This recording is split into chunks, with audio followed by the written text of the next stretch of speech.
To hear Mattis tell it now, the protest and how the president is handling those protests, he says dividing us with his rhetoric and his actions. Amber Smith was his deputy assistant in the days when the secretary was the Secretary of Defense. She joins us right now. Amber, is this the same? Is this the same Mattis? Is this the same Mad Dog?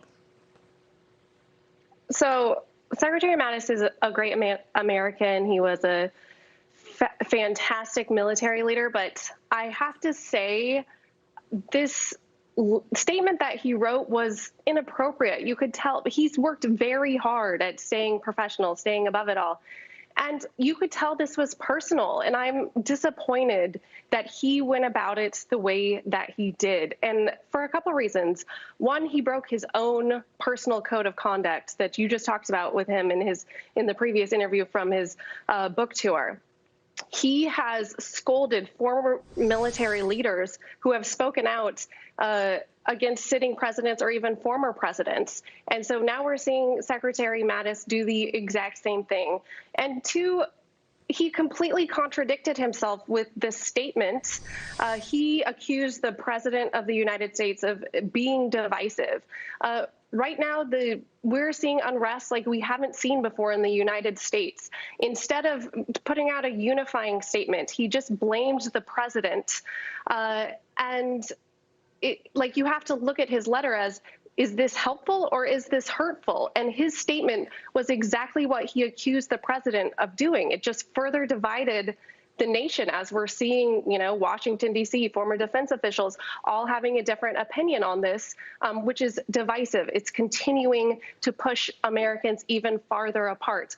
So even with what Admiral Mullen did when he wrote that scathing op-ed, why did he not give General Milley a call? Why did he not call him up and say, I need to talk to you. I want to give you some advice on this. Why are they not doing it behind the scenes? I'm sure General Milley would have been happy to take that call. That is how you get things done. That's how you. But think about it, Amber. How do you know that's not being done? I mean, whether you talk about, Commander John Allen condemning the president for the beginning of the end of the American experiment, or the former chair of the Joint Chiefs of Staff, Mike Mullen, and his concerns that the president's rhetoric is hurting us, or even the president, Defense Secretary Esper, who was against imposing the Insurrection Act or bringing in troops to deal with quelling the violence. There does seem to be a pattern here, and I'm wondering, many of these individuals far better than I, but I like to think, certainly in the case of Mattis, that he's a patriot first, and maybe just as a patriot, concerned about the rhetoric out of the White House, some of the comments that have added fuel to the divisive fire here. On that level alone, wouldn't it make sense that he'd finally say, look, there's protocol, there's gentlemanly conduct, but enough already?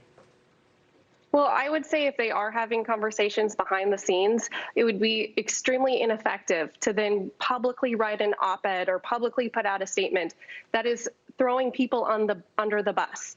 Secretary Mattis's letter fueled the flames of the fire that we are seeing today. He threw Secretary Esper under the bus. If they're having that for a word that he used, which I think, my own opinion, I'm sure Secretary Esper said that in general terminology for the way that he speaks every day because of his job. Maybe he would take it back. I don't know exactly. I can't read his mind. But publicly throwing him under the bus like that, how is that helpful? That's what I want to see from some of these former military leaders that are feeling as if it's their duty to speak out against this president. Why are they not speaking out against the violent acts and the violent riots that we're seeing destroy America right now? They want to talk about unity. Okay, write a letter, more of what we saw with what President Bush wrote. That was not accusatory towards President Bush. He talked about understanding people's concerns, working with the peaceful protesters, but condemning violence. That wasn't the attitude that we're seeing from these former defense leaders right now. Do you ever feel, though, that maybe some of them are trying to get beyond the politics of it and are concerned about the president's tone? Now, maybe you're quite right that there are better ways of handling this, but if you're so frustrated with the language and the political shots he takes at opponents or Sleepy Joe and all that. That's come to be expected. I get that. But that in this kind of time and in this environment, leaving aside it's not very presidential, it only encourages people to think there's no one running the ship. I wouldn't say that. President Trump has, spoken out against the violent acts. What this comes down to is that some people, especially in Washington, D.C., really do not like the president, and they are going to find any single, statement, any single act, whatever they can. We've even seen it with the semantics of tear gas versus pepper bullets versus rubber bullets and riot agents. We're just seeing words and semantics used to push whatever agenda everybody has.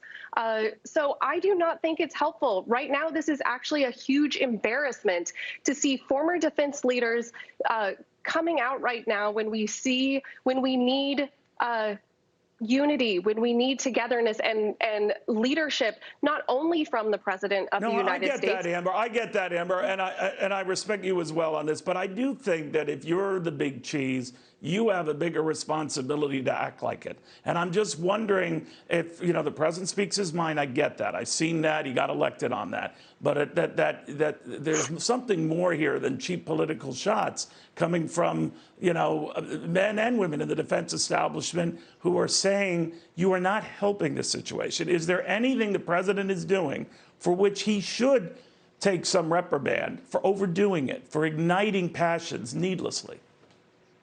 Well, I guess I would say, what are they saying that he is overdoing? He has left it up right now. He has made recommendations to the states, to the governors on the use of the National Guard. He has kept it under state control.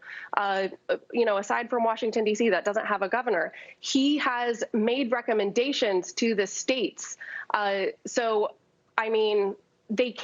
They are speaking out when they're talking about the Insurrection Act. He hasn't enacted it. Maybe he has a few, some troops staged in the area in case they are needed. But people need to remember the context of military troops, of the National Guard being used. It is to restore order in communities. It is to prevent these violent criminals who are destroying businesses, destroying people's lives, killing people, beating people to death in the streets, and setting cities on fire. They are there to help the lawful Americans and the citizens who are peaceful protesting. I think one of the biggest problems that we have seen is that people are starting to conflate peaceful protesters and violent acts and violent riots. They are not the same thing. Everybody supports peaceful protesters, but peaceful protesters have to comply with the law. They have to comply with mayor's curfews. They don't get to spread graffiti and, vandalize monuments and set buildings on fire. All right, Amber, we'll watch it very closely. I appreciate that. Getting bumped here by a hard break, as they call it. Very good catching up with you.